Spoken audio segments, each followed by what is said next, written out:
আজ বানাবো ইলিশ পাতুরি। তো ইলিশ পাতুরির জন্য অবশ্যই ইলিশ মাছ লাগবে।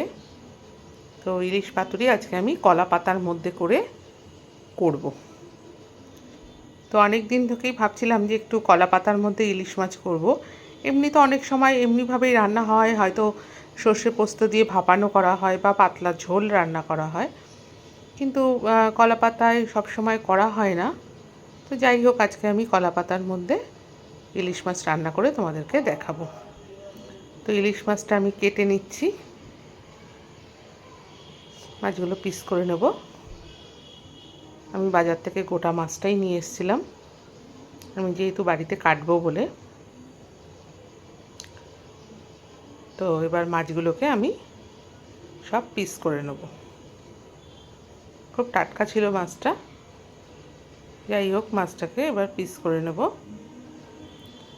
নিয়ে কেটে নিয়ে তারপরে আমি স্টেপ বাই স্টেপ রান্না করব।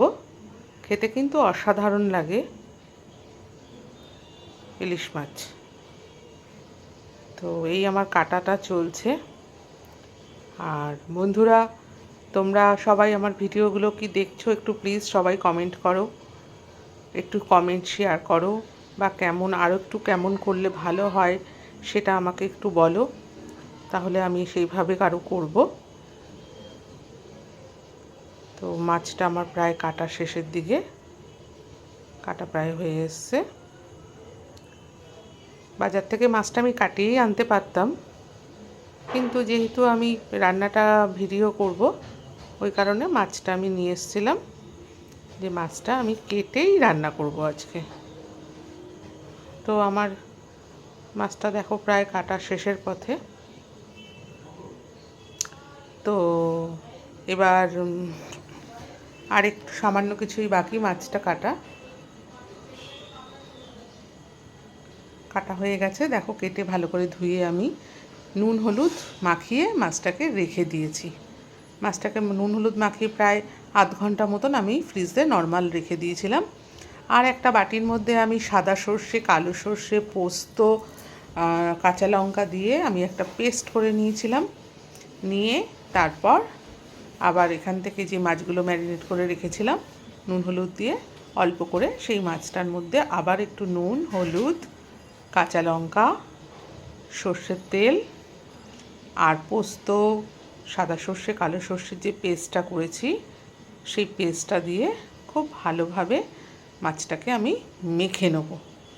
এর মধ্যে একটু সর্ষের তেলও দিয়ে দেবো, দিয়ে ভালো করে মাখিয়ে আমি এটা আর একটু সময় রেখে দেবো। এটা একটু যতটা সময় রেখে দেওয়া যায়, যেহেতু ইলিশ মাছ খুব নরম মাছ, কিন্তু যতটা একটু রেখে দিলে কী হয়, মাছের ভেতর নুনটা খুব সুন্দর ঢুকে যায়। এবার যেহেতু কলা পাতায় আমি করব, কলা পাতাগুলো সুন্দর করে কেটে নিয়ে কলা পাতাটা ধুয়ে মুছে আমি কলা পাতাটা আগুনে একটু সেঁকে নিয়েছি। আগুনে সেঁকে নিলে কলা পাতাটা ভেঙে যায় না। তো এবার কলা পাতাটা সেঁকে নিয়ে এবার এর মধ্যে আমি একটা একটা করে মাছগুলো দেব, দিয়ে আমি কলা পাতাটা মুড়িয়ে বেঁধে দেবো।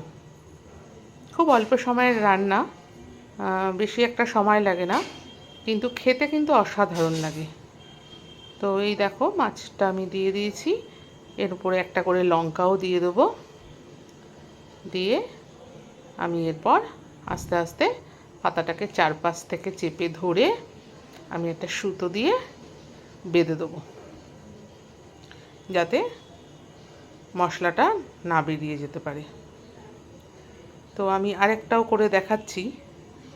আরেকটাও দেখো, এই একটু তেল দিয়ে দিলাম, তেল দিয়ে একটু জাস্ট ওই যে পাতাটার মাঝখানটা একটু পালিশ করে দেবো।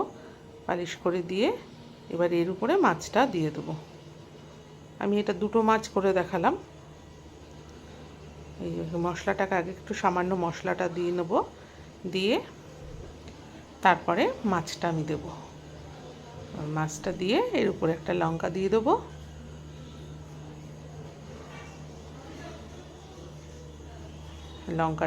লঙ্কাটা দিয়ে পাতাটাকে চারপাশ দিয়ে মুড়িয়ে আমি সব এরকম একটা একটা করে সব কটা মাছকে আমি এইভাবে আটকিয়ে নেব। প্রথমে সব মাছগুলো আমি আটকিয়ে নেবো এইভাবে। তো এটা এই প্রসেসটা করে নেওয়ার পর তারপর নেক্সট স্টেপে যাব। এবার সুতো দিয়ে মুড়িয়ে ভালো করে বেঁধে দিতে হবে। এটা ক্লিপ ওই টুথপিকের কাঠি দিয়েও আটকে দেওয়া যায়, তো আমি সুতো দিয়ে বেঁধে দিয়েছি। বেঁধে দিয়ে এইভাবে আমি সব কটা, দুটো মাছ দেখালাম বেঁধেছি, তো এইভাবে আমি সমস্ত মাছগুলোকে স্টেপ বাই স্টেপ সব বেঁধে নিয়েছি। বেঁধে রেডি করে এবার একটা ফ্রাইং প্যান বসিয়ে দিয়েছি। ফ্রাই প্যানটা গরম হলে ওটার মধ্যে সামান্য একটু তেল দিয়ে, সর্ষের তেল অবশ্যই, পুরো রান্নাটা কিন্তু সর্ষের তেলেই ভালো লাগবে। ইলিশ মাছ সর্ষের তেলের সাথেই ভালো যায়। তো তারপরে এই মাছগুলোকে দিয়ে দেবো। মাছগুলোকে দিয়ে 10 মিনিট গ্যাসের আগুনটাকে মিডিয়ামে রেখে একটু এপিট ওপিট করে একটু রান্না করে নিলেই মানে মাছ কিন্তু আমাদের রেডি হয়ে যাবে। তো দেখো আমার হয়ে গেছে, করে সব কটা মাছই আমার করা হয়ে গেছে। তো দেখো আমার মাছটা কিন্তু পুরো রেডি। এবার কড়াইতে তেলটা দেব, দিয়ে আমার মাছগুলোকে দিয়ে জাস্ট কমিয়ে 10টা মিনিট আমি রাখবো। তেলটা দেখো গরম হয়ে গেছে। এবার মাছগুলো আমি সব দিয়ে দেবো। একদম রেডি, মানে 10 মিনিটের মধ্যেই রান্নাটা কমপ্লিট। তো গরম ভাতের সাথে দারুণ লাগে খেতে, মানে এটা থাকলে আর কিছু লাগবে না। এক থালা ভাত কিন্তু এই ইলিশ মাছ পাতুরি দিয়েই খাওয়া হয়ে যাবে।